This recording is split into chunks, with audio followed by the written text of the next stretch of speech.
Chapter 5.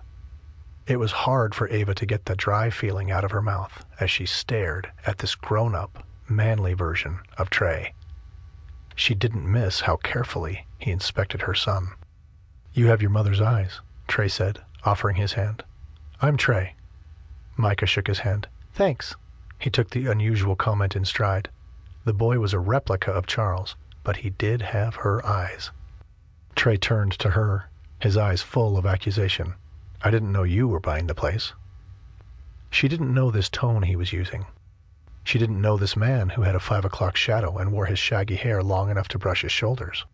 This man was broad and lean, and probably 40 pounds heavier than the Trey she remembered. She didn't know this man who had crow's feet around his eyes, but dang it, he looked hotter than ever as his t-shirt stretched across his shoulders. "I want a place to call home," she told him. "Don't you call Colorado home?" Ava felt a twinge of unrest. Did he not know? Why would he? But Kenzie knew. They'd discussed Charles and the divorce only last week. "Not anymore." "I didn't realize you'd be here." He shrugged. "It's mine. Why wouldn't I be here to sell it?" "I don't know," she said, unable to banish the memory of the last time she'd been face to face with this man. "You're just not the kind of guy to be home, right?" The man could have shot icy arrows with the look he gave her. "What does Charles think?" Another awkward moment. "We're divorced." Trey held her gaze. Her pulse raced, and she wished she could fall through the floor. "It's almost been a year," Micah said to Trey. She was embarrassed Micah had offered that information. She knew Micah could sense how hard the divorce had been for her. In Colorado, he would often lead with telling people at the store or at a school event his parents were divorced, before they would even ask about Charles. "Has it?" Trey focused on Micah, seemingly nonplussed. "Divorce is hard, but what do you do?" Micah threw up a hand with a casualness that proved he was trying a little too hard. Trey looked to her, then back to Micah. "I heard you talking about surfing. Do you know how to surf?" "Nope," her son laughed, "but I'm going to YouTube it and be back in 2 months, after I spend time with my dad. Then I'll learn how. I can't wait." Trey lifted his eyebrows. "You're leaving?" Micah nodded. "Gotta spend the summer with my dad. Then I'll be back. I'll have watched a lot of YouTube videos by then. So I'll most likely be a pro." The corner of Trey's lip quirked up. "You think you can learn to surf on YouTube, huh?" Ava was freaking out. But she'd learned over the last year freaking out never did any good.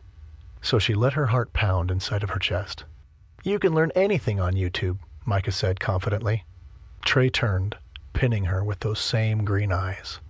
His irises carried flecks of gray in the right light, or the right dark. And they told her so many things.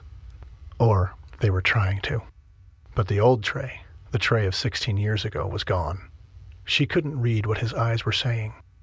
"What if I gave you a lesson right now?" Micah let out an exuberant whoop. "Yeah, boy!" He turned to her. "Can I? Huh?" Trey was already heading toward the sliding glass door and taking off his shirt. "Follow me." Micah didn't need to be asked or told twice. He dashed after Trey. "Well, that was unexpected," Mr. Jones said, sidling up next to her and sliding an arm around her shoulders. "Are you, comfortable with him just taking over and spending time with your son?" She glanced at his dark eyes before shrugging away from him and following Micah.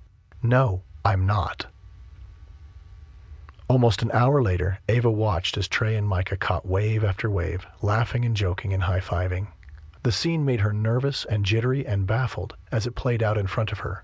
Trey had been more than a pro, taking Micah through all the paces to properly surf. Did it annoy her that Trey had upended her day? Yes. Did it make her happy to see her son so happy? Even more yes. It was crazy how quickly he and Micah had become friends, and she was reminded of all those summers when she and Trey had been out there surfing, high-fiving each other, and laughing. Ava perched on an old beach chair that she'd hauled from the patio out to the sand. She'd found an old umbrella and made herself comfortable. She didn't know where Mr. Jones was, but she didn't care. The man was insufferable, clearly trying to put the moves on her. She didn't like his leering manner, nor his pinstriped suit. Suddenly, all her attention was on Trey as he caught a wave and easily swiveled back and forth, making the wave take him in further. Before he got to a place he'd fall, he jumped off the board and swung back his head, making his extra-long blonde hair fall easily around his face. He waved. It surprised her. He was staring at her as well. All the times before, he'd gone back into the ocean and caught another wave, but this time, he picked up his board and walked straight to her. She sat up, smoothing her skirt. The man was gorgeous, plain and simple. His ripped body was just one factor of that. "Sorry about that," he said, pushing his hair back again. "I didn't mean to, hijack your plans." "It's okay." Why had this man taught her son to surf? She couldn't figure him out. He shook out his hair, just like he'd done so many times when they were growing up. "Want to hop in a suit and come out with us?"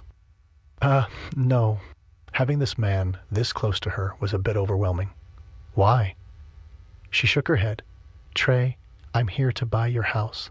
I'm not here to—" He cut her off by moving past her. "It's not for sale anymore." "What?" Dumbfounded, she stumbled after him. "Wait!" He glanced back at her, lifting and lowering his shoulder and looking like a male model. "Sorry, changed my mind. I'm keeping it." To keep listening to this audiobook, I've left you a link in the description so you can do it, at no cost thanks to Audible's 30-day free trial.